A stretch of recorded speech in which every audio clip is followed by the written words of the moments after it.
bought me, I think it was a 1986 Kawasaki, and it was also a 600, but it was in a lot better shape. You know, turn signals and stuff worked, and headlight, tail light. The tank was mashed in, but pretty much everything else worked. You just had the tank had a big dent in it, and that was the one I learned to ride on. I stayed in first gear probably for the first week, you know, because I was too scared to go out of first gear and try to go faster and getting out on the street. Then my dad went to school, or he went to work one day, and while he was at work, I jumped on that motorcycle and went riding down the road, and I rode this other kid with me, and we was going on down the road, and I went around a curve. There was a big red truck on my side of the road, and I tried to turn the steering, and as I turned the steering, it didn't go the direction I thought it would go. It had counter steering. When you turn it, that's just what it does, and it made me go the opposite direction, and I barely missed that red truck because the truck kind of swerved out of my way. I kind of leaned it enough to get out of his way, but when I turned the steering and panicked, it made me go the opposite direction, and I hit gravels. The bike kind of skidded, and yeah, we weren't going real fast. It was probably going about 30, and I fell off. The tailpipes flew off the bike, and I rode home, and I lied to my dad. I told him that the tailpipes fell off and got caught under my back wheel and locked me up. That way he wouldn't stop me from riding the motorcycle, because I still wanted to ride. Oh, I forgot to say how I learned how to ride, or how I learned to love motorcycles, is one of my dad's friends, when they were in the Air Force, rode a motorcycle, and he drove up on it, and the engine was real hot. My dad told me, don't touch that engine, it's hot. But of course, being a kid, I had to test it and see if it really was hot, and I burned my hand and screamed, and, you know, ah! And they come running out, and they was like, well, I told you, you know, don't touch that engine, it's hot. So ever since then, I loved them. You know, there was just something about the danger of a motorcycle, and that's why I really wanted to. Once my father said, here's you a motorcycle, I really wanted to ride. So I lied to him so that I could keep riding. Then that motorcycle, I kept riding it. It caught on fire, because I guess somebody had wrecked it before we got it, and the tank was bashed in, and I guess it had squished some of the wiring together, and the wiring all caught on fire and burned up. And if I knew anything about wiring, I could have rewired the bike, but back then I didn't know much about bikes. The two people that taught me how to ride was our next door neighbor, and my father, and they taught me the gears and how to ride.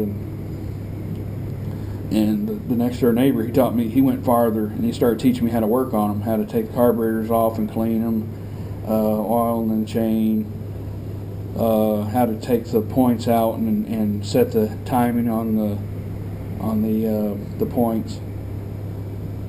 So I learned quite a bit from this guy. Oh, how to pull the tire back to pull the tension in the chain. So those are pretty good times. You know, that was my learning process.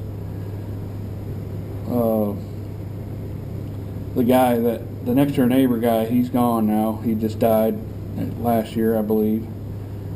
So he wasn't like the greatest dude in the world. He was kind of an ass, but you know, at least he did get me some knowledge about riding motorcycles.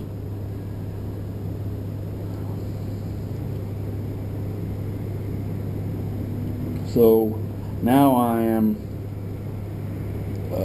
at this time, you know, riding my motorcycle, and like I said, the bike caught on fire. My dad bought me a 1973 Honda. It was an older bike, but it was like the best looking thing that I ever saw. You know, there was just something about the shape of it that was perfect. And first thing I did was just learning how it rode, and somebody had put a smaller wheel in the back, like a little chopper wheel in the back, so it had a little bit faster takeoff speed.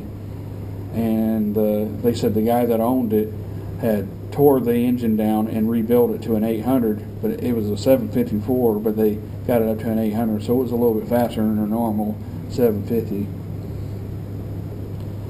And I used to drag race that thing. I would race against cars and motorcycles, and one day I was driving down the freeway with it, and a Porsche came driving up next to me, and he kept revving up his engine, you know, trying to taunt me to race. And this was my first time learning how fast my bike was, and so I was like, all right, let's go for it. So I leaned down and aimed my head down to get less wind retention against me, kind of like the sport bikers do nowadays.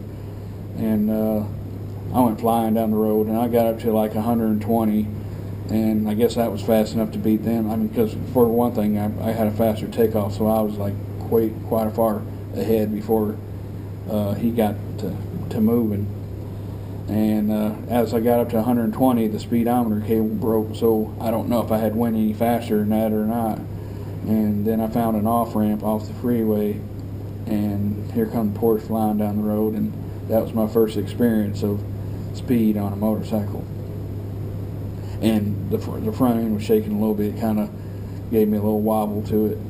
But, you know, you can't expect the old bikes to be perfect. You know, there's a lot of things that go wrong with them after so long. So I kept riding that bike for a while, and one day my brother stole my bike. Oh, yeah, I forgot to say. My father lost his job, and we didn't have any money, so I was working in fields getting food, and we lost our house.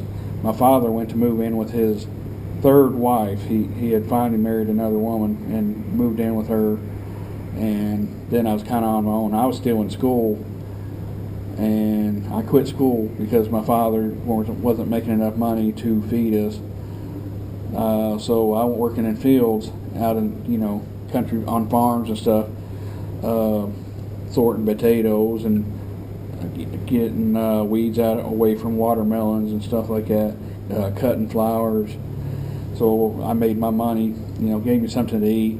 And the weirdest thing was one of those caves that my Indian friend showed me, I moved into it.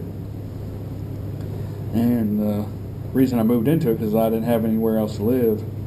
And I had a camp stove and a tent, sleeping bag, and a few pots and pans to cook food in. So I was buying canned food, something that the animals couldn't get into, you know, and something I'd be able to open up whenever I want and cook it in them pans. And I had 2 dogs with me too. I still had my 750 Honda. And one day on the way to work, I didn't realize my brother had stolen my motorcycle and rode it off. And because I was like hanging out with somebody and came back, and I was working in a glass shop too. Sometimes some guy would drive me off and we'd work. So he had bent the front end on it, and I didn't know it. And I'm driving down the road, and all of a sudden the front end kind of turned me to the side, and I hit a guardrail, and I tried to straighten it up, but there was no avail. I flew off the thing. The bike was flipping down the road ahead of me, and I put my arms out, and I tried to stop, and it broke my right arm in half and both my collarbones.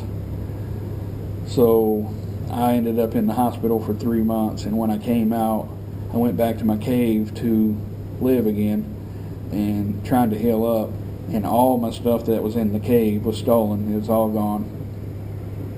So I didn't have no way to live there, and so I was just kind of wandering around town, kind of working, still working in this glass shop without any transportation to go anywhere. Oh, and then my dad let me ride his motorcycle because he still had one. So he had a 900 Kawasaki, so I was riding that around a little while. And then I fixed my bike again, and then my brother steals the bike again, and this time he blows the motor up. There's oil coming all out of the tailpipes. The reason I knew he had took it is because there was a little toggle switch on there and a little wire he had to twist together to make the motorcycle run, and only he knew about it. So all that stuff was put back together, and he forgot to unwire it, so I knew he had took the bike. And when I started up my bike, it did start up. Oil just came all out of the tailpipes. So I didn't have a motorcycle again, and my father asked me, he said, I'm going back to Indiana, do you want to come with me? And I was like, yeah, that sounds like a good idea. Okay, I'm going to stop the video here, and I'm going to start it again. That way I don't have a long video. That way I'll have two instead of one big long one. There'll be part two on the next video.